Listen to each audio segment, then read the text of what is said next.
Hashtag News sur Vibe Radio. The best radio station on Vibe Radio. Vibe Radio téeméer ñaar yu tomb ñett dimanche ñaar fukki fan ak juróom-ñett mars 2021 mu di seen émission Hashtag News di ci dalal rek Jacqueline Badiane ñu ko di xamee ci madame Faye nekk secteur municipal ci mairie bu HLM ni ñu koy defee ay bés bu nekk dañuy ñëw ak yéen indil leen ay hashtag tey ji ñaar lañ leen indil bu ci jëkk bi moo di ñaar fan ak juróom mars 2012 ñaar fan ak juróom mars 2019 juróom-ñeenti at boobaak léegi njiitu réew mi Macky Sall nekk ci boppu Sénégal juróom-ñeenti at yoo xamante ni gis nañ ak yaakaar gu yekkeeku la ak naka sudul noonu yenn ci ay sénégalais yoo xamante ni sunu naatango Mouhamadou Fatou Ba daje na ak ñoom am na it ñeneen ñoo xamante ni nee ñu Macky Sall njiitu réew mi am na ci mbir yu am solo yu mucc ayib yoo xamante ni def na ko rawatina ci ay infrastructure ak it lenn loo xamante ni moo jëm ci wàllu njëgu yenn ci askan wi di jëfandikoo ñu déglu seen réaction ci Vox Pop Mouhamadou Fatou Ba. Ahmed Salif Touré kontaan nañu man mi nga wax ni def naa sama alal dem naa ba bëgg a louer permanence jusqu'à hauteur de 30 000 francs te xaw ma Macky Sall am lu ñu gëmoon ci moom bu toogee dana ko mën a def malheureusement daanaka dafa jeng gisuñ ci dara ñi ko gën a mere mooy ñoo xam ne dañoo liggéeyoon pour moom def ci seen alal pour mu àgg à un niveau boo xam ne yaakaar bu ñu am da koo tas. waaw man maa ngi tudd Issa Diop franchement boo demee si secteur yëpp moo xam ne képp koo xam ne aar ngay liggéey wala ngay def si mécanique wala menuisier lu mu mënti nekk franchement moom nit ñi moom wax dëgg fi yàlla gisoon nañ man Aliou Sarr li nga xam ne population yi moom la ñuy jëfandikoo maanaam lu dem ci wàllum lekk beeg naan beeg gaz yeeg yooyu noonu nga xam ne daal lu mën na ñàkk la ci population bi gis naa ne lépp yemb na te vraiment ñëpp mën nañ ci jot aussi.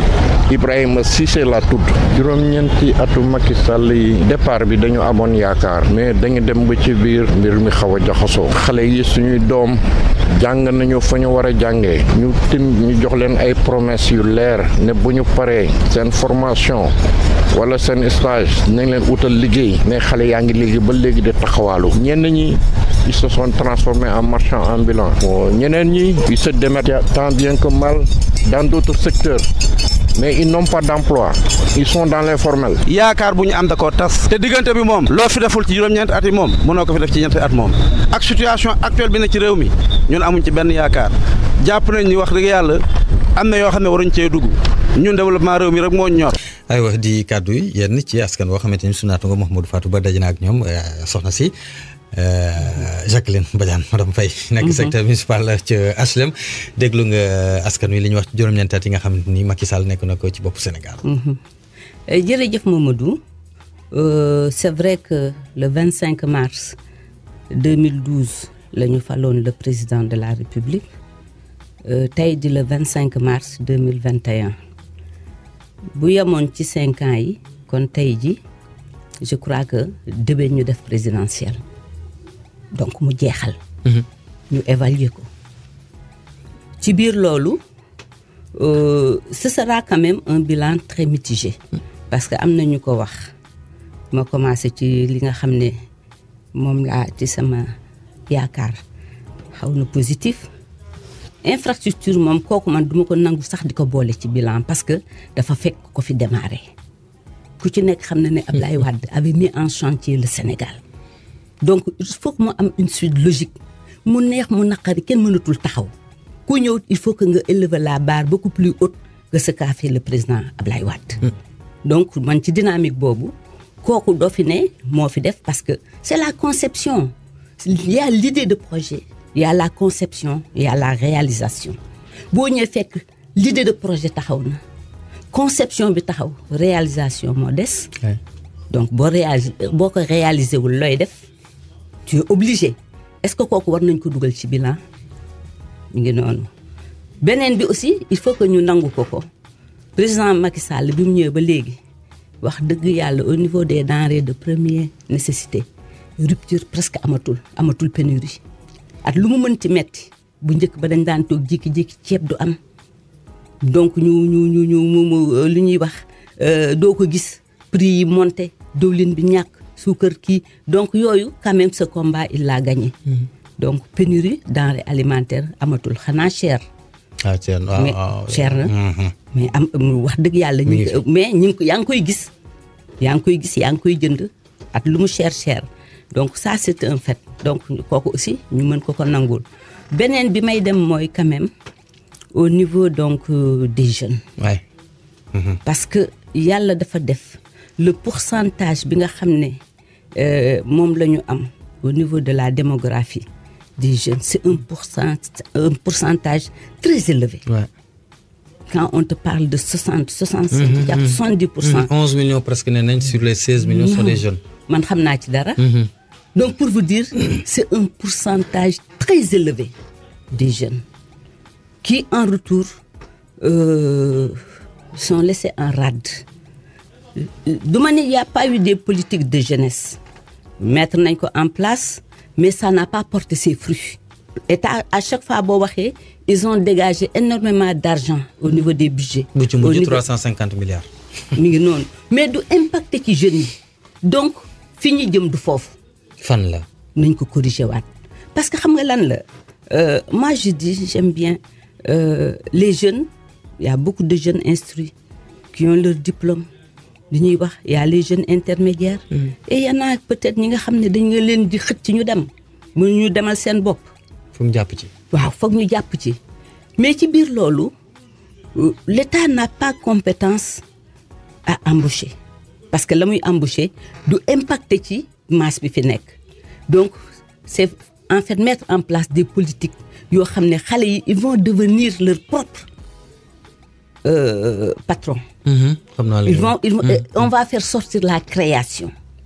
Mais man bërki dem kañ la ñuy genre entrepreneuriat rek. Mais man bërki dem quand tu vas en Tunisie, des jeunes de moins de 30 ans qui ont créé des fusées. Leur propre truc. Ouais. Ils ont créé une fusée satellite. Moi bidem.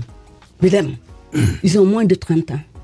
C'est parce que ils ont trouvé un environnement qui leur a permis de faire ces créations. Fille, c'est ça la réalité. C'est créer un environnement où les jeunes pourront être leurs propres patrons. Ils embaucher ñeneen. Embaucher ñeneen. Le temps que defuñu ko. Ce taux de chômage-là, ça va persister et ça va durer. Day gën di yokku. Ñun dinañ ko def. Moi, je prends toujours le cas de ma collectivité. Mon maire a investi sur les jeunes. Parce que xam nga investissement mën na nekk donc un investissement en matériel, dans l'immobilier, dans les infrastructures, comme on peut investir sur les êtres humains. Investir sur les êtres humains, c'est les responsabiliser. Donc leur donner quand même une opportunité de s'épanouir et de créer. Nous, on l'a fait. Moi, au niveau de ma mairie, je suis la plus âgée, je dirais. La plus âgée. Les autres, ce sont des jeunes qui sont des chefs de service. Super. Et je ne fais que coordonner. Machallah. aywa ba léegi rek mu di seen émission hashtag news hashtag bu njëkk bi dégg ngeen ko ki nga xamante ni moo di sunu gan di rek Jacqueline Badiane madame Faye nekk secrétaire municipal bu commune bu HLM ñaareel bi moo di ni lañ doon ŋawtee di ko wax alxamis bee ñu àllarba bee ñu génn ci conseil des ministres projet de loi jëm ci wàllu rek dandal élection territoriale ak it yokk mandat wu conseil départementaux ak municipaux yi adopté nañ ko ci conseil des ministres njiitu réew Macky Sall moo ko jiite woon ñu jàpp ni 2019 lañ ko gënoon njëkkoon a jàpp dandalaat ko waaye nag fi mu ne nii la jàppees nañ ni incha allah atum 2022 lañ ko war a amal loolee nag ba mu amee ñu ca bari mu di rek waa FRN di opposition ñu ci bari ne ñu ak société civile sax ànduñ ci tey ànduñ ci ëllëg la ñu bëgg moo di élection yi daal di am ci atum 2021 bi kazalika ñi nga xamante ñoo di parti démocratique sénégalais waral ñu déglu ñu waxtaan ci ak nga xamante ni moo di docteur Cheikh Dieng ci téléphone bi ñu teewlu ko. waaw dañoo gis ni élection locale yi war naa am boobu ak léegi mat na ñetti at 2014 la ñu faloon conseil municipaux ak conseil départementaux yi fi nekk donc ba 2019 lañ ko waroon renouveler ñu gis ni 2019 président Macky Sall moo jël une décision unilatérale tax élection yi te loolu amul ci benn droit ñu gis également que bi mu ko defee une première fois une deuxième fois mu daal di def benn simulacre de dialogue national première décision ba génne ci dialogue boobu moo doon ñu dàqaat une deuxième fois les élections locales tey nag PDS am na dëgg ci kaw ñëpp parce que ñun dañu woon dialogue bi ay naxaate la ay intérêt président Macky Sall moo ko taxoon a jóg te tey gis nañ ni dialogue bi d'accordul suñu reporté waat une troisième fois élection locale yi mais président Macky Sall mi ngi utiliser sa majorité mécanique à l'Assemblée nationale pour rejeter waat élection yi en 2022 duñ ci d'accord d'autant plus que 2022 dafa am yeneen élection muy élection législative législatives. Alors, est-ce que dañuy organiser élection yi en 2022 3 mois plus tard ou 4 mois plus tard ñu organiser waat élection législative yi loolu ça ne nous paraît pas rationnel moo tax ñu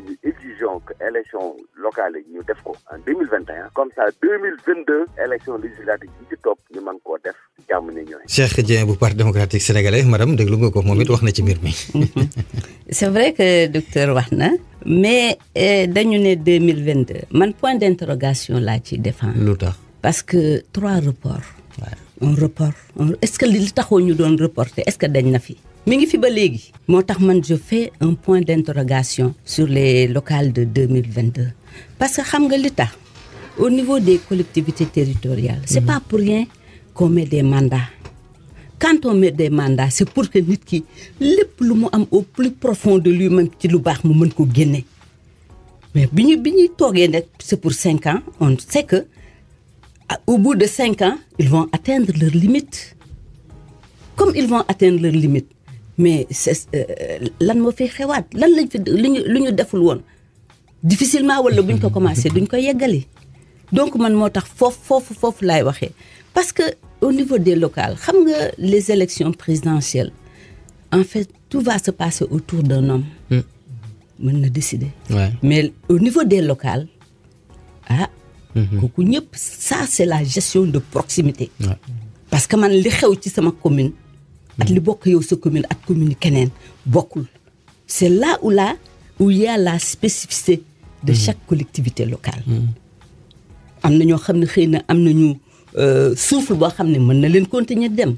mais bu ma la waxee ne majorité bi atteindre nañ leur limite moom gëm ko waaw donc la réalité mooy loolu te nag mënuñu reporter ay élections te amul consensus waaw il faut que mu am consensus amul nit ñi toog waxtaan ñu xam ne fii élection mënu fi am ñu ne nañ ko reporter buñ ko reporter ñëpp d'accord ci parce que report sax mën na am mais benn daf ci doy te bu ñu demee di seet sax ñuy respecter le calendrier parce que respect de calendrier ça c'est la constitution donc benn nit mënul nekk rek ñu naan nañ jël nit ñeneen ñi d'accord uñu donc consensus daal bu amul nañu xam ne que man fi ñuy jëm waaw xaw na yéeme daal xaw na yéeme aywa ba léegi rek noonu sax la ñuy ne sarax dugg ci rek wàllu fa nga xamante ni foofu ngay liggéeyee mu di ni rek mairie bu HLM yow secrétaire municipal nga fa boobaak léegi kañ la waaw xam nga ñun en fait dañu am benn parcours parce que juste bi ñu génnee après nos études supérieures dafa coïncider ak Mamadou Diop nekk maire de la ville de Dakar bi Mamadou Diop non de la commune de Dakar. commune de Dakar oui. bi Mamadou Diop nekkee maire de la commune de Dakar bu mu ñëwee premier diagnostic bu mu def dafa gis na que la ville n'avait pas assez de cadres. pour pouvoir mener les politiques locales. Donc foofu il a fait appel donc je dirais pas à candidature mais à ceux qui voulaient le rejoindre au niveau de la ville. ñun ci contexte yooyu la ñu jógee ñoo nekk des agents au niveau de la ville de Dakar. Ça c'était avant la deuxième réforme. Acte 2. D'accord. Donc nous on est agents de la ville de Dakar. biñ ci nekkee moi je me rappelle avec l'appui de la Banque mondiale. Mamadou Diop a mis en place le premier service des recettes. Parce que le maire est un ordonnateur de budget. Le comptable c'est l'État à travers le receveur percepteur municipal qui est un inspecteur du trésor. Donc l'assiette est fixée par les services de l'ordonnateur. Le comptable ne fait que recouvrer. Et si tu ne maîtrises pas ton assiette, ce budget du dem foofu la Mamadou Diop jëlee budget Dakar 3 milliards en recouvrement indi ko à 25 milliards en recouvrement. De 3 à 25. Wow. De 3 à 25. Ça c'est avant l'alternance. Yàgg na. Waaw léegi bi 97 ñëwee avec la deuxième réforme. C'est là où Mamadou Diop a puisé au niveau de son personnel d'encadrement, les cadres de la ville, ñu redéployer leen au niveau des collectivités, les communes d'arrondissement d'alors. Donc ñun ñu quitté ville de Dakar, nekk toujours agent, mais ñu affecté ñu déployer, ñuy dem assister parce que le maire est un politique et il faut mettre en place une administration. Donc au sens propre du terme. Waaw. Donc looloo tax ñun 98 après la création des communes d'arrondissement, en 98 la ñu affecté donc ñu affecté ñu dem maa ngi HLM. mais nag dama fa jóge woon demaat def yeneen commune au niveau de Dakar. bi ñuy jeexal kii bi ma dellu ñu affecté waat ma mu coïncider. donc man sama premier poste de secrétaire municipal je l'ai fait aux HLM et j'ai mis boobu da ngay ñëw da nga fekk c'est un conseil municipal qui est élu à la tête avec le maire qui était Aïda Ndiong. donc moom it maa ngi koy rendre hommage bu baax a baax. ci mois de la femme. parce que jigéen ju mën góor la wax dëgg yàlla. dégg naa sa waay la Aïda Ndiong. non sama xarit la. sama xarit la kooku bu may wax ci yu baax xam nga àdduna teraanga la. dëgg la booy seq ak nit comme disait l'autre un de mes mamans nit doo ko bëgg ba lekk ko doo ko bëgg ba naan ko ay teraanga rek ngeen di seq wax jo neex sax teraanga la. dëgg la donc loolu laa seq ko nag Aïda Ndiong. vraiment di ko rendre hommage bi ñu jógee donc ñu créer les communes d'arrondissement ñu jël ci personnel d'encadrement bi affecté leen. donc man depuis 98 laa nekk secrétaire municipal j'ai fait les HLM en 2010. j'ai quitté donc après les élections locales de 2009. ñu affecté ma mbir ma Sacré-Cœur.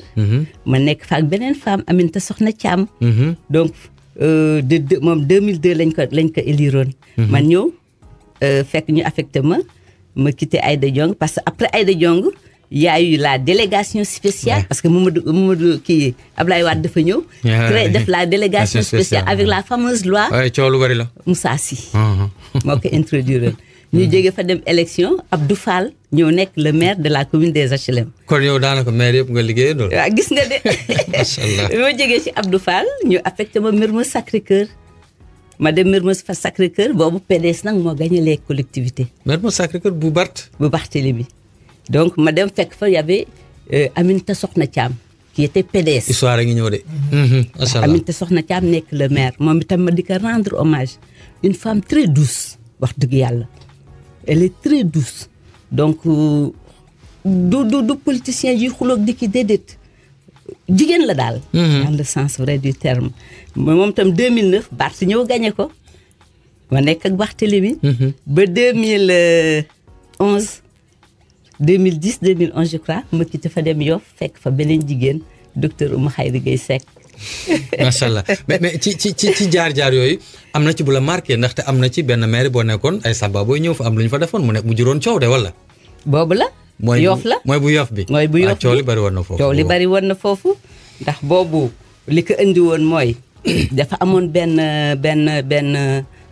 genre tornade bu jaxase woon géej gi. donc mool yi sànni woon seen kii file yi. file yi yëpp dem kii mu fekk. gaal yi fi ñu kii woon gaal yi kii toj. ardoise école yëpp. lépp yàqu. foofu nag xam nga il fallait les appuyer foofu nag lañ ma jaare gannaaw ba ma appuyer jël kii bi teg ko ñu war a def cérémonie bi ñu reporté ko ma jël ko denc ko ci bureau bi ñu wane ma ñu un vendredi ñu teg gannaaw nañ ma. mu xëy si lundi fekk ma fa dara. xam nga ku jël ay xaalisu mool.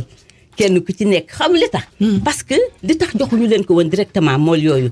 c'est parce que xam nga au niveau de la comptabilité locale dafa am benn montant boo xam ne mënoo ko passer ci appui.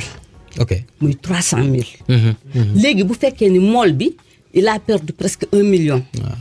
donc da ngay ji boole yëpp xaalis jox leen ne leen ngeen comité bi am ngeen séddale. xaalis boobu ñu dajale woon sinon bu doon ay 300 ñoom dañuy jël dem. mais li ma ko dajale woon pour jox ko comité bi. foofu nag lañ xam ne comité dañu reporter cérémonie bi ñu gannaawuma moi je suis pas comptable. xalaatuma sax ci lañ ma gannaawu ñëw jël ko donc kooku pour vous dire. les c'était déboires juste une petite. non pour vous dire les déboires parce que xam nga collectivité locale toujours on met en exergue le maire le conseil municipal. on oublie une administration formée de cadres d'ingénieurs de planificateurs. d'économistes. donc en fait de diplômés en ressources humaines. yooyu ñoo nekk derrière un maire. mais pas ay politique rek. déedéet. sànq ci sa biir kàddu wax nga acte 2 donc jóge nga acte 2 dugg nga acte 3. acte 3 décentralisation bi ñu ko indee bi ñu ko instauré Sénégal ba léegi dañu gis ni maire commune yu bëri daal dañuy jooy naan dafa metti dafa nangam sangam yow mi nga xamante ni ñaar yooyu yëpp yaa ngi liggéey nga ci bii yaa ngi liggéey ci bii. sa analyse par rapport ak ñaari actes yi. peut-être ma def la benn confidence. gis nga en 2012. bi ñu waree dem élection locale. ñëpp dañu daw vers les communes pour nekk des conseillers parce que dañ ne woon le budget de la ville dañ koy diviser par nombre de communes. ñu naan suñu commune dinañ am 5 milliards. ñu calculer ba toog Sénégal dañu dal xel. parce que foofu en fait ce qui était normal la ville devait être un département. Et toutes les recettes devaient aller vers les communes. C'est ça. Qu'est-ce qui s'est passé entre-temps? ba ñu maintenir la ville avec un décret bàyyi les communes ñun li ñu waroon am yëpp day dem ci ville. Hier on a reçu l'APROSI dans notre locaux à cause de la SODIDA qui est dans notre territoire communal. Mais APROSI ñoom ci seen bopp li ñuy wax les recettes de la SODIDA n'impactent pas le budget de la commune des HLM. aywa di kàddu yi rek sunu gan tey jile am na solo Jacqueline Badiane madame Faye nekk secteur municipal bu HLM Babacar tey moom liñ fiy jàng ci wàllu commune moom am na solo ñu dem pause ñëwaat. Hashtag News sur Vibe Radio. The best radio station on Vibe Radio. Station on Vibe Radio. Station. Hashtag News sur Vibe Radio. The best radio station on Vibe Radio. Vibe Radio téeméer ñaar yu tomb ñett mu di seen émission Hashtag News dimanche ñaar fan ak juróom-ñett mars 2021 mu di rek weer wi nga xam ne woon naa dama ko jagleel soxna yi yàlla suturaal nañu daanaka ay bés bu nekk soxna la ñoom tey jii sax biñ ci am dafa li ñu wax rek tombé waral ndaxte moom ci weeru mars la juddu fanweeri fan ak benn ñu ko ci rek wax joyeux anniversaire di kan Jacqueline Badiane madame Faye secteur municipal bu mairie bu HLM bi ñuy dem sànq pause ñu ngi doon wax ci ay résultats APROSI yoo doon wax naan impacté wul woon ci SODIDA. defe naa loolu la woon de APROSI xam nga SODIDA dañ ko liquider ça a été liquidé la SODIDA biñ ko liquider APROSI ñu créé ko dañu liquider SODIDA en 2002 de créer APROSI en 2002. APROSI di gérer en fait toutes les zones industrielles du Sénégal bi ñu yegsee ñu ñëw on a échangé parce que ñun on analyse nos budgets da ngay toog di ko xool avec l'acte 3 on s'était dit que les entreprises qui sont établies au niveau de la SODIDA seeni taxes yëpp devaient impacter le budget de la collectivité. Mais malheureusement c'est pas le cas ça se verse au niveau de la ville mooy li ma la waxoon léegi. Donc mooy ce volet mitigé là de la ville de Dakar. Donc HLM moom yëgul amul impact boobu et on a attiré leur attention parce que les collectivités locales c'est la gestion de proximité lii mënuma impacter ba pare ñu jël di ko yóbbu feneen. Aujourd'hui moi j'investis au niveau de la SODIDA loo xam ne man tiré wu ma ko fa. Dans le cadre de la mobilité. da ngay perte. damay perte dans le cadre de la mobilité SODIDA di nga bale dama fay affecté équipe de nettoiement. SODIDA xoolal tey jii conteneurs yi fay dugg mënuma la wax nu mu day parce que au-delà donc des entreprises ce sont des dépôts. zone industrielle la. zone industrielle la donc yooyu yëpp ñu di ko def mais en retour ces entreprises leurs taxes municipales ne me sont pas versées. acca ba léegi rek mu di seen émission Hashtag News ñu ñëw nag la tax ma jël ko maire yi bari nañ ma jël ko indi ko fi mooy que ni yéen dañ ni vous êtes HLM maire yi à problème xaw ma ndax da ngay nangu loolu déet maire yi à problème HLM. tout le temps. jëlee nañ leen fi indi nañ leen ña ngay xuloog ña nga xamante ñoo laloon fii ña ngay yéen ak seen maire en tout cas daal commune à problème. ñu ngi intifada. na yaa ko wax. billaay wallaay non c'est vrai. lan mooy situation bi lan la. gis nga pour vous dire yéen rek la ñu dégg. pour vous dire la situation man tey jii boo ñëwee au niveau de mon personnel est-ce que ay agents de sécurité je n'ose pas le dire di nga ko gis ci collectivité locale nous on a des agents de service au niveau des HLM tey j'ai 36 agents pour vous dire pour cadrer parce que HLM dafa màgg. HLM dafa jógee ci kii originel am. muy le bloc daal di màgg ba yegsi ci Cheikh Ahmadou Bamba. traversé na les deux voies li ñuy wax kii Thierno Mountaga Tall foofu moom léegi marché la génn na ba deux voies HLM. dem ba fi ancienne police fi ñuy wax ancienne police. loolu yëpp léegi HLM la est-ce que ñun on a trouvé des maisons des gens qui ont acheté donc leur maison à la SENHLM qui habitent là-bas et qui ont été envahis parce que foofu du marché. moo tax sax ngeen nekk ci déguerpissement yu métti. moo tax ñu nekk parce que ñun fi ñuy déguerpir on n'a pas déguerpi le marché HLM n'est pas déguerpi ña fa nekk ña nga fa nekk ña nga kii mais nag y a un mais les maisons environnantes yëpp ils ont des magasins. dëkk ci kaw luy ci suuf. waaw kañ wala dëkk ci biir luy ci bunt bi. mais loolu seen droit la wala du seen droit ñoom. HLM kañ dafa kii la ko def maison à habitation. donc waruñu ko luy. waruñu ko woon def mais xam nga lan la je reviens est-ce qu'il y a un interdit dans ce pays? Il y a pas d'interdit au Sénégal man duma def dara ba tiit ne lii de moo ko defee lii moom ciy fekk non man loolu moo ma yéem. da nga koy defal xel mu dal. da nga koy defal xel mu dal. bi la xoolal buñ la waxee sax attirer sa attention sax nga xuloog nit ki. waa ñun la mairie on n'est pas la répression la sécurité elle est régalienne la sécurité appartient à l'État et là aussi j'attire votre attention gis nga marché HLM la muy fees la muy rëy yëpp gisoo fa police de loolu ñu sonal parce que au moins s'il y a stade tey jii bu match amee peut-être y aura moins de monde qu'au marché HLM mais on dégage la police mais pourquoi au niveau de nos marchés il y a pas de police l'État nag xam ne nag kii moom regroupement de personnes nécessairement il faut que mu am police muy def ronde même buñ fa kiiwul parce que man marché HLM du temps de Aïda Diong waxoon naa la que il y avait un bureau de la police où il y avait un inspecteur et 2 policiers mais nit tenu la nit ragal. mais pour yow lan moo waral ñàkk teewaayu police boobu léegi ci marché bu HLM. pour yow lan moo ko waral. jaaxal na ma on a un commissariat. Parce que la mairie était obligée nous payons la location du commissariat de police. Parce que c'est une commune et c'est l'État qui devait le faire. ok ñun dañu bañ rek ñu poste de police la woon ñu kooku luye woon kër. mu bëgg a jël këram ñu nar a jël police bi maire na man je préfère.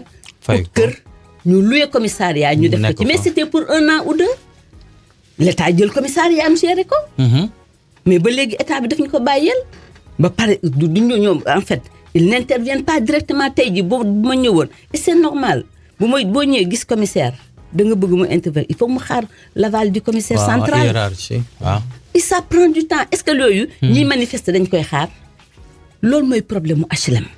c'est un cri de cœur bu ñuy lancer xam ne que il faut que état jàppale la commune des HLM parce que d'un côté il y a le marché d'un autre côté il y a la Sodida et ce sont les résidences qui sont entre les deux ay kër ñoo fa nekk donc vous imaginez les difficultés yi nga xam ne amul kenn koo xam ne on est à bout le maire est fatigué le secrétaire municipal est fatigué l'administration parce que dañuy xëy le matin la sécurité bi tey ji waroon nga fa dem def reportage. dinañ fa ñëw bu soobee. bi may kii léegi. non dinañ fa dem pour vous dire mënuma traverser te xooluma ñoom laay xool gis leen même tali bi parce que xam nga tali dafa cher. est-ce que dañ ko war a bàyyi ay commerçants. tali de pour oto la. non pour oto la. ak vélo ak ñun loolu mooy gis nga boo déggee ñu naan maire HLM dafa metti parce que ñun dañ ne nañu lal fu ne ba mu des tali bi nañ ko bàyyi ak oto yi nañ ko bàyyi ak nit ñi dox ak ñëw au moins mais ci kaw tali bi lañu kii yow da ngay dox sax da ngay am problème pour xool foo war a jaar loolu mooy difficulté marché HLM. waaw bi ngeen nekkee ci série déguerpissement yooyu nga xamante ni ay weer yéen a ngi ko defoon ñu gis ni ñëw nga ci léegi ay tampalo dafay am ci marché HLM maanaam ña ngeen fay jëlee ak ña ngeen fa war a jëlee ndax maanaam xalaat ngeen fan ngeen leen war a dugal wala lan ngeen leen war a jox. xam nga ñun bi kii acte 2 ñëwee ñu commencé foofu bu ñu amee redéploiement personnel dañuy am aussi donc. ay infrastructures yu ñuy jox les communes. ci infrastructures yooyu nga xam ne dañu ci doon jox écoles yi ci la les structures de santé mais am na aussi le parc à mazout xam nga le parc à mazout nekkul Colobane. HLM la. li ñuy terrain Colobane lañ koy wax. mais parc à mazout te yéen a ko moom. ñoo ko moom ñun foofu la ñu sóoroon def fa ay kii pour ñoom ñi nga xam ne le surplus des HLM yëpp dañ fay créer dara. teg leen fa mais buñ ko defee lébu yi yëngatu. parce que dañ naan fii ñoo ko. waaw. yéeme na. c'est un dilemme. parce que ñun li ñuy def yëpp fii mu nekk nii boo demee au niveau des HLM il y a le marché extension moom la ñuy wax le marché Bey marché boobu ça fait 469 cantines mais bi ñu demee ville moo ko yore woon avec l'acte 3 ville jox ñu ko mais dafa fekk avec les visites donc de comment dirais-je de la protection civile. Le marché était en train de tomber. dafa màggatoon. ñu ne léegi marché bi buñ ko comme il y a 469 cantines bu ñu ko mënuñu ko xëy d'un jour rek terrassé ko génne commerçant yi ci biti. ñu ne nañ ko def par module. donc mu am 5 modules qui avoisinent les 100 cantines. par module. ñu def benn module ñu génne leen ñu defar ko. ñu defaat beneen module ñu génne leen ñu defar ko. muy ñaari module mais ba ñu duggee ci 3e module bi. rek intifada commencé heure bi waroon na fekk marché extension les 469. ñu tabax ko ba pare. ba ñu dugg fa. ba ñu dugg fa léegi nag temps yi mooy li ngay wax coow li nga dégg. mooy les autres modules coow loolu dañ ko mus di dégg nag yéen moom. waaw mooy module yooyu nga xam ne. ñoom dañu waroon génn ñu defar ko parce que la demande elle est très forte. lu mel ne marché HLM nga am que fi mu nekk faut voyager dans le monde entier maintenant tout est en hauteur. ñu ne léegi comme marché bi y a 469 mën nañu def peut-être 2 niveaux yoo xam ne dina permettre ñu nekk ci biti ñu mën a am cantine ñëw dugg foofu aussi on était confronté à des problèmes. Les grands barreaux du marché parce que ça existe. Des grands barreaux yoo xam ne. Sénégal. non xoolal ñu ne du fi am lu mairie bi moom ne damay def li ñu ne doo ko fi defee. arrangé wu leen ñoom. waaw wala nga jox ñu ñun ñu def ko. dégg naa la ñiy déglu it dégg nañ. waaw. sama mère nag di fay koo xam ne. day jàmbaar day raag rek. jàmbaar la. waaye day raag rek. wóor na yàlla non parce que xam nga contexte bi mu nekk la boo nekk ak ñoo xam ne doo wax ñu dégg c'est difficile. c'est pas commencé nañu gisa tey ji j'ai un cahier rempli de presque 200 pages des rencontres qu'on a eues depuis 2014 képp ku ne groupe de personnes nga de les recevoir. nga wax ñu kii ñu wax dañoo wax a wax presque man mën naa wax 2014 ba 2015 yëpp maire da koo waxtaan ak ay commerçants mais commerçant bu fekkee ni li ngay wax du intérêt du ko nangu du ko sax déglu. lu ko arrangé rek. waaw këñ. loolu mooy problème bi nag mais léegi tabax en hauteur boobu duñ ko bañee mais reste li ñuy wax force reste à la loi. wax dëgg yàlla kooku moom def nañ ci ba léegi démolir nañu cantine yi ba ñu ngi commencé pour tabax rez-de-chaussée bi. alhamdulilah premier alhamdulilah ci alhamdulilah googee des ci maire bi ndax bi ñu commencé wax ci wàllu numérisation état civil. gis nañ ni yéen dafa mel ni door ngeen ko de. yéen maire bi wala. waaw c'est vrai parce que xam nga loolu kan nañ koy joxe. xam nga li ma lay wax la gestion de. yéen dafa mel ni la ngeen nekk en avance par rapport ak yeneen maire yi. waaw gis nga parce que gis nga la commune est constituée d'êtres humains c'est une gestion l'État s'occupe des infrastructures macro mais le maire le conseil municipal la collectivité s'occupe des personnes. Parce que la mairie est éminemment sociale léeg-léeg lu ñëw rek transfert de compétence la état jël ci compétence am jox mairie bi mais la collectivité est éminemment sociale parce que nit ngay gérer xam nga état doo fa xëy dem ne ministre nañ ma may ma fay sama ordonnance wala naa jënd sama courant dañ ko coupé ñun fii social bi quoi. te xam nga mairie sañatul am caisse depuis affaire u Khalifa Sall bi. waaw caisse amul. yow la mairie sort chaque jour da ngay génne parce que tu es confronté à des situations yoo xam ne ay nit ñoo koy vivre boo xeful sax yow sa rangooñ dina wadd parce que dinañ wax non la mairie est sociale kenn mënu ci dara gis nga maire bu def te mënul jël le social en main moo tax nit ñi gisuñu ci seen bopp moo tax koo wax doo gis sa bopp ci mairie bi loolu ngay wax parce que dañu yaakaar ne tabax im kii fii defar fii tey jii li ñuy wax la ville de Dakar est là. La ville de Dakar doit s'occuper de la voirie parce que suñu recette yi ñu waroon am si daa ko jël du vir mi ngi noonu les grands kii naka def les Ageroute mi ngi fii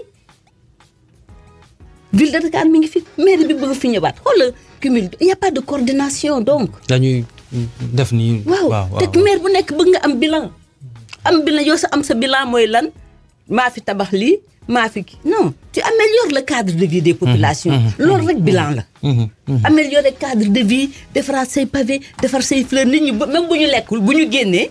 ñu am environnement bu baax. waaw kañ.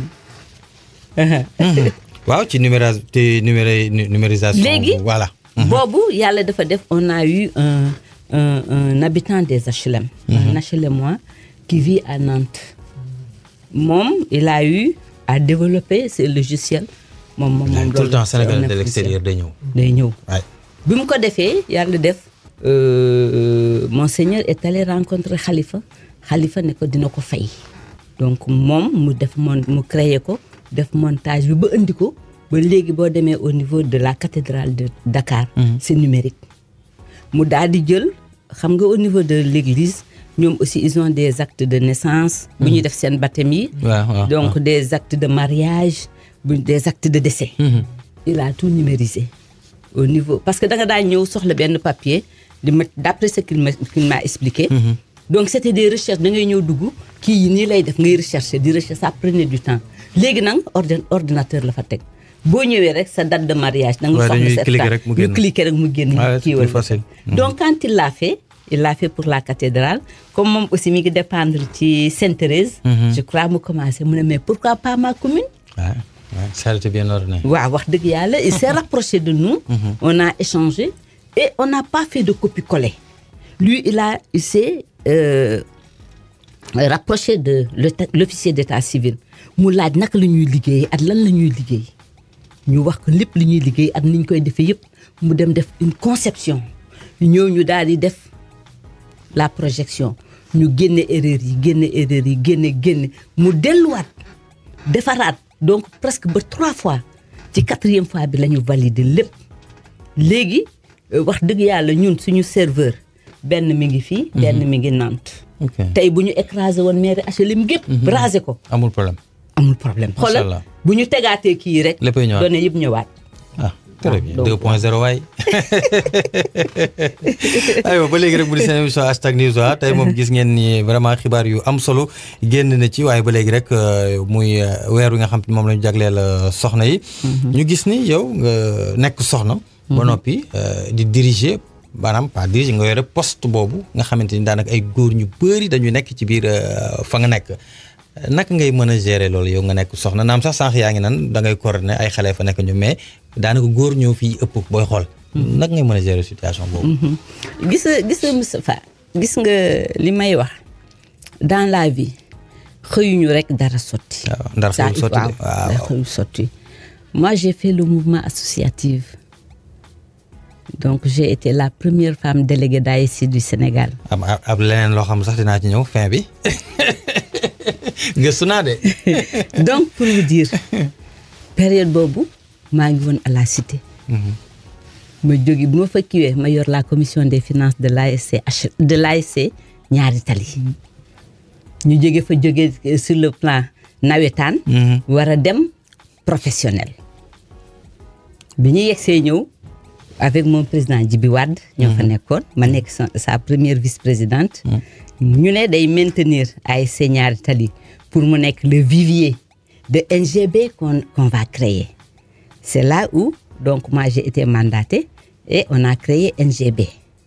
ASC ñaari tali nekk son vivier ñu fay jël ba ñu taxaw donc ci loolu lu ñu liggéey vous imaginez un quartier populaire comme ñaari tali. Biscuiterie man daan toog réunion ma janoog nit ñi ñuy wax fekk man rey naa sama bopp ba dee. da xam nga réunion boo xam ne da ngay jooy say rangooñ di wadd nga janoog nit ñi parce que li ñuy wax dara amul ça te forge. waaw kañ man école boobu moo ma forge. moo tax le mouvement associatif mu jógee nekk secrétaire municipal parce que man pour man il y a 2 choix dans la vie le premier choix am na ñoo xam ne seen àdduna yëpp problème la ñuy créer ils ne font que créer des problèmes beneen choix bi lan la.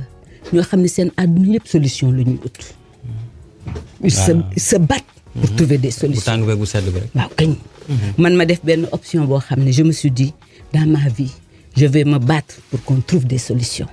waaw loolu war nga ko def di flancher lu mu metti da ngay taxaw ndax fii àdduna kese la.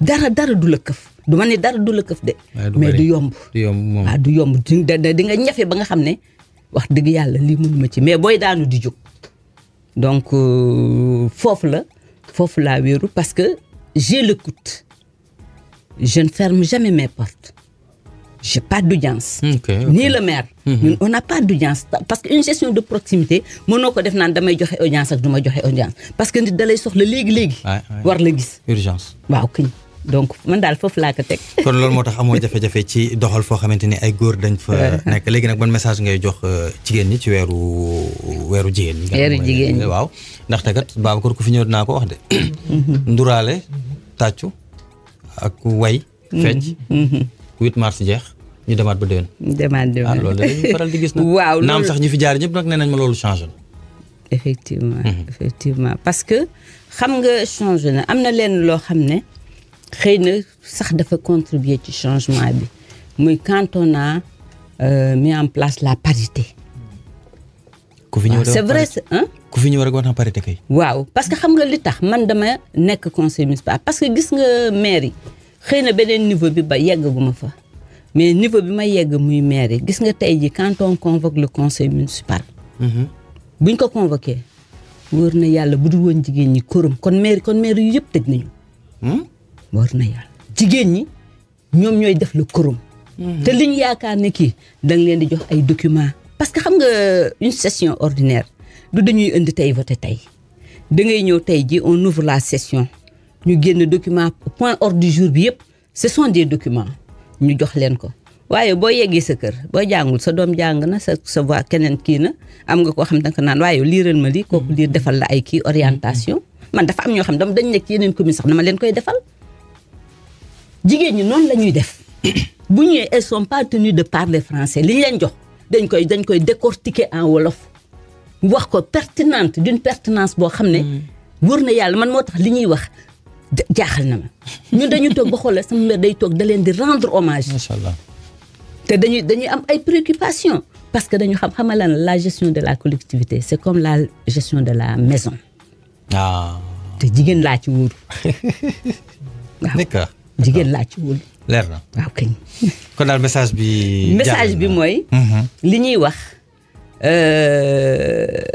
mënuñu nekk un pourcentage assez important de la population ñi ngi naan ay 51-52%. waaw nee nañ macha allah yéen a ñëpp de. waaw dañ leen di ëpp ba pare xam nga dañ toll ci jamono boo xam ne ñi doon nelaw ñi yeewu yee nañ leen. waaw parce que dañuy gis.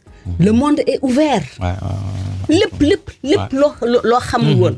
boo gëstoo da nga koy xam jigéen ñi nag foofu lañ toll. ils font énormément de formation loo xam ne góor ñi duñ ko def man j'ai une commission genre boo xam ne au niveau de ma commune mais dañuy tàngat jigéen ñi pas les conseils municipaux mais jigéen ñi dans leur majorité loolu boo seetee li ma lay wax gëstu ci les femmes ne font que des formations même bu dee transformation fruits et légumes dañ koy def léegi dañuy def savon dañuy def détergent dañuy def donc lépp yow li nga war a soxla ci sa biir kër jigéen ñaa ngi ko ñu ngi ciy tàngat léegi kañ problème bi mooy production bu doyee mais transformation en principe warul am problème parce que jigéen ñaa ngi ciy yëngatu loolu nag moo indi jigéen ñi foofu lañ teg seen tànk ci développement. te dañ koy accélérer. te li ma ci neex jigéen ñi rek ngay dégg ñuy wax développement. góor ñi duñ ko wax nag. bariwul de. les femmes ay cadre de concertation. ñoom xoolal man maa ngi bokk ci seen panel cadre de concertation de Dakar. du ñu wax lu dul développement ak xoolal des créations lu bees. super rek lañ ciy wax waxuñu ci politique waxuñu ci dara kon nag bu ñu waxee ne que jigéen ñi léegi dañuy tàccu di mais nag boo ànd ak sa nit dañ ko sargal.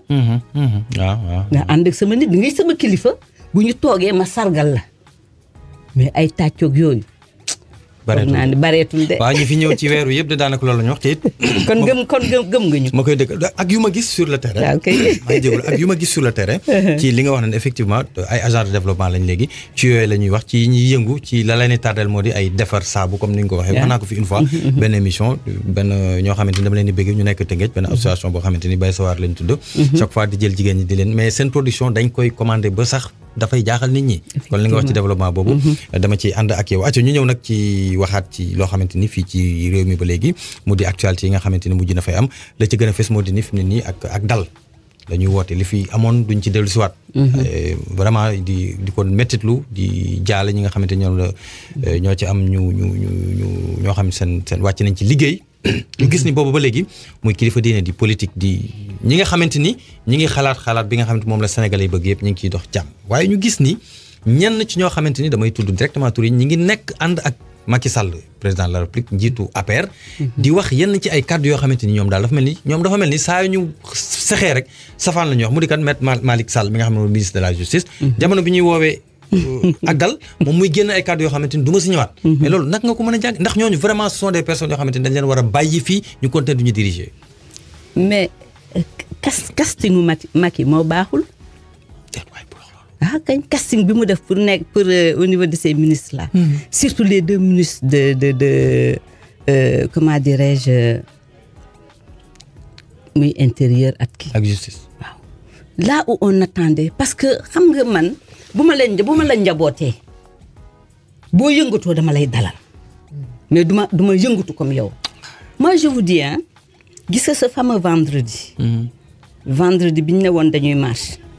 Moi, j'ai l'habitude de faire la marche matinale. Parce que mënoo yendu ci bureau dugg ci oto wàcc sa bureau yendu fa ba ngoon ñëw toog sa kër non je fais la marche presque 45 minutes par jour chaque matin. gis nga vendredi boobu bi ma xëyee. dama ñëw sama kër dama tiit. xam nga ñaata auto gendarme laa décompté. le temps ma jóge jet d'eau di dox jël les 2 voies de sëñ Ababacar si ñëwaat. Au moins 25 pick-up escadron blindé. mais dama am na yu ma rëcc parce que dañ may romb maa ngi yor sama kurus. may weer maa ngi compter. may compter di compter ma tudd yàlla. ma ne qu'est-ce qui va se passer dans ce pays aujourd'hui.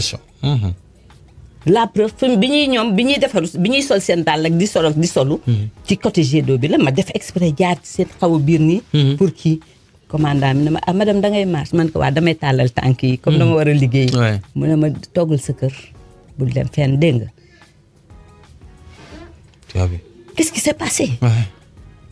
donc man foofu ci sama bopp j'ai dit mais on a quel état. est-ce qu'on avait besoin de ça.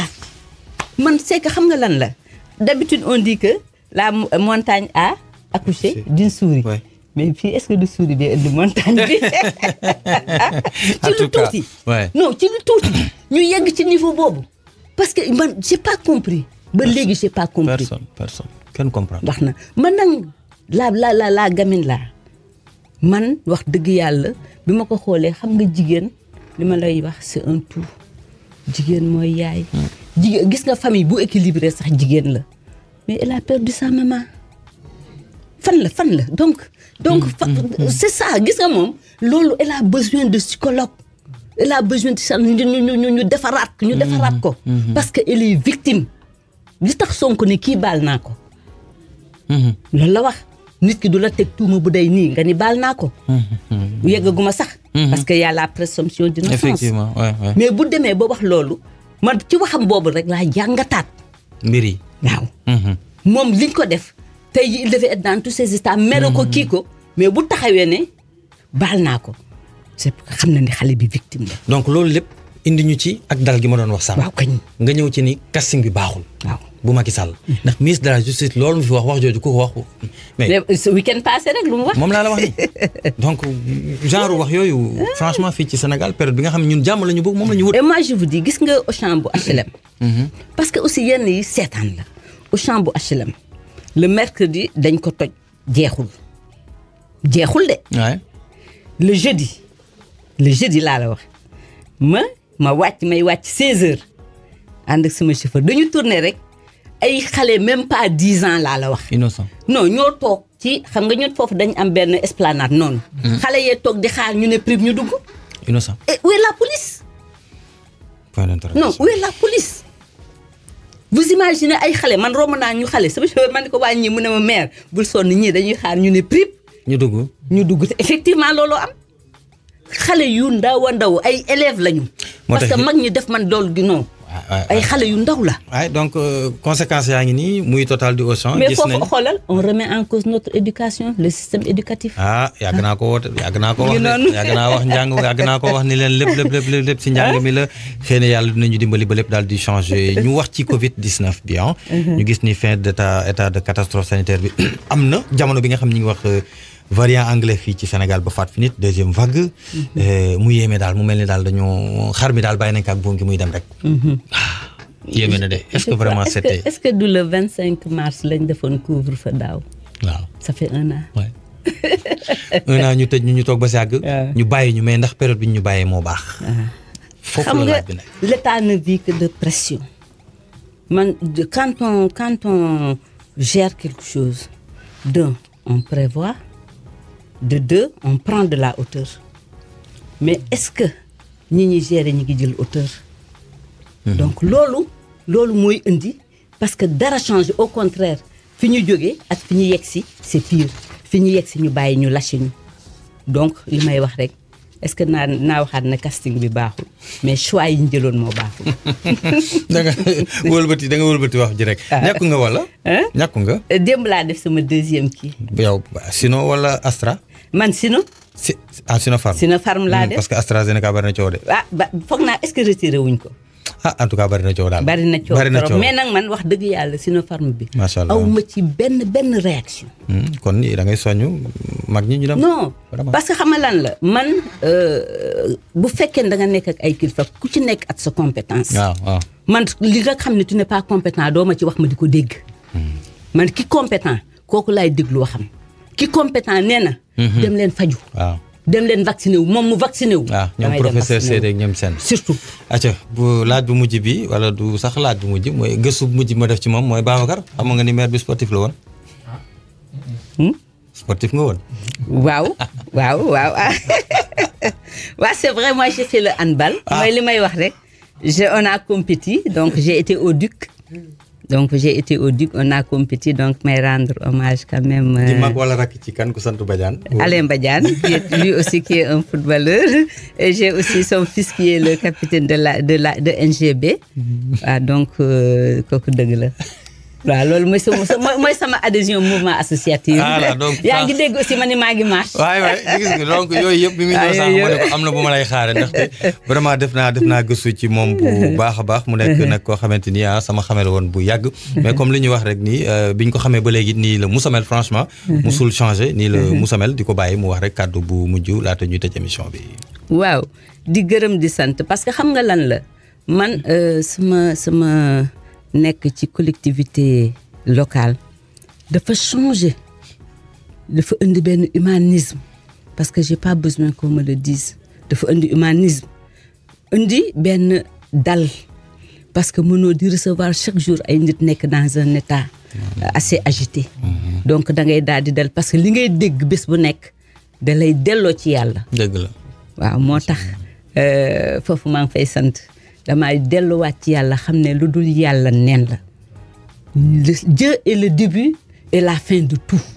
macha allah Sénégal bu ñu koy jël di ko sànni xel on est des musulmans mais nañuy gëm yàlla di dellu ci yàlla dina dal loolu baree bari waaw donc foofu daal laa doon wax Mamadou di leen gërëm di leen sant donc vraiment di kontaan ci Vibe Radio 102.3. voilà mu doon seen émission Hashtag News rek doon ci dalal Jacqueline Badiane di madame Faye nekk secteur municipal bu mairie HLM mairie à problème mairie Intifada moom moo ko fi wax léegi mu di leen nag jox rek daje incha allah ay bés bii ñu dëgmal gannaaw Vibe Radio point sn application beeg ci ñun teew nañ wéy leen daal ñun Facebook wéy leen di ànd ak ñun ci suñu chaîne Facebook Twitter Instagram incha allah Babacar YouTube bi 2h lay doon.